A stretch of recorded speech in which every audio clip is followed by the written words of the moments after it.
right, here's your buffalo burgers.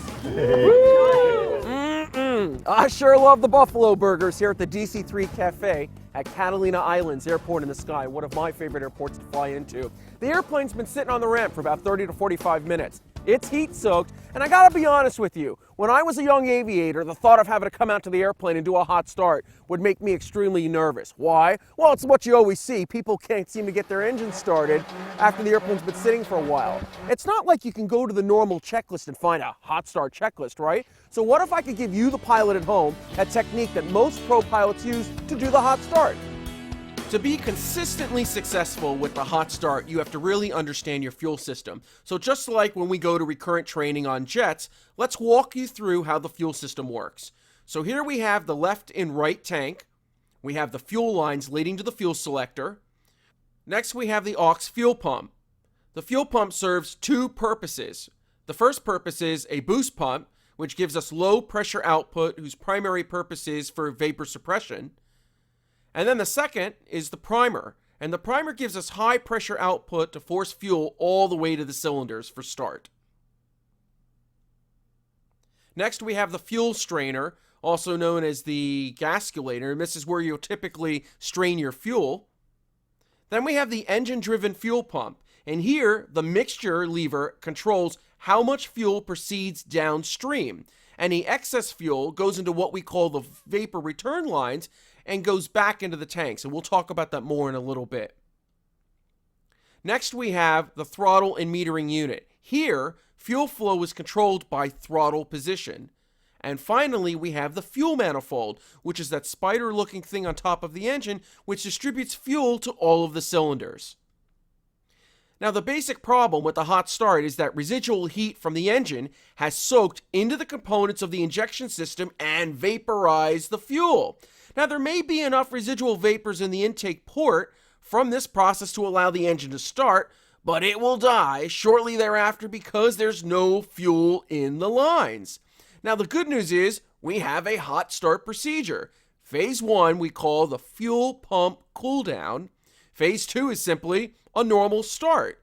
Now, for phase 1, which is the fuel pump cool down, our goal here is to cool down the engine-driven fuel pump. Let's walk you through the procedure. We start off with the mixture closed and the throttle closed. We turn the boost pump on, which drives cool fuel through the engine-driven fuel pump and forces that vapor out through the fuel system back into the tanks. Then we commence with the start procedure. To prime, we bring the mixture to full rich, the throttle all the way open. We prime it just for about 3 seconds. Then what I like to do is bring the throttle all the way to the stops and crack it 1/4 of an inch. And now I'm set for the normal start, and I start the engine. So here's the hot start procedure. I'm going to turn my battery 2 and my battery 1 on. I'm going to leave the mixture in cutoff. That's the mixture in cutoff. My power lever is going to be at idle, and I'm going to turn the boost pump on.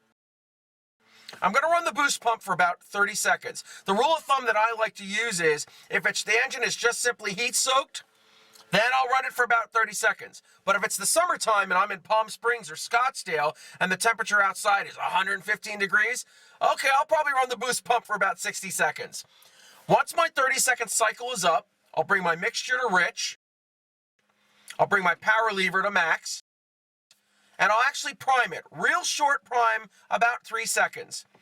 Then I'll retard off my power lever to idle. I'll crack it open just 1/4 of an inch. I'll run my before start checklist to make sure I didn't miss anything.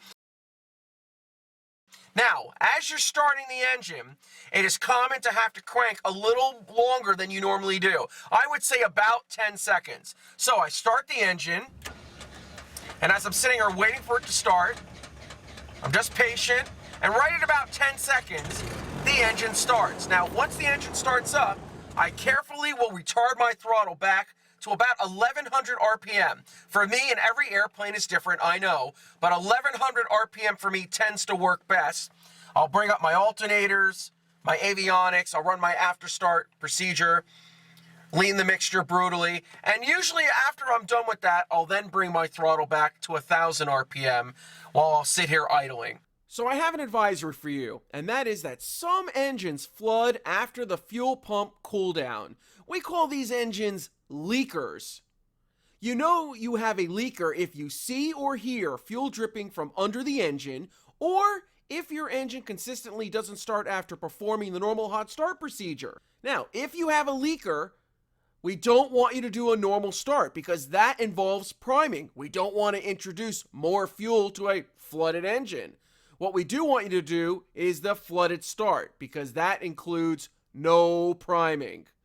All right, now the flooded start, the goal, no more fuel until the engine starts. So let's walk you through the procedure. The mixture is going to be in cutoff, no fuel.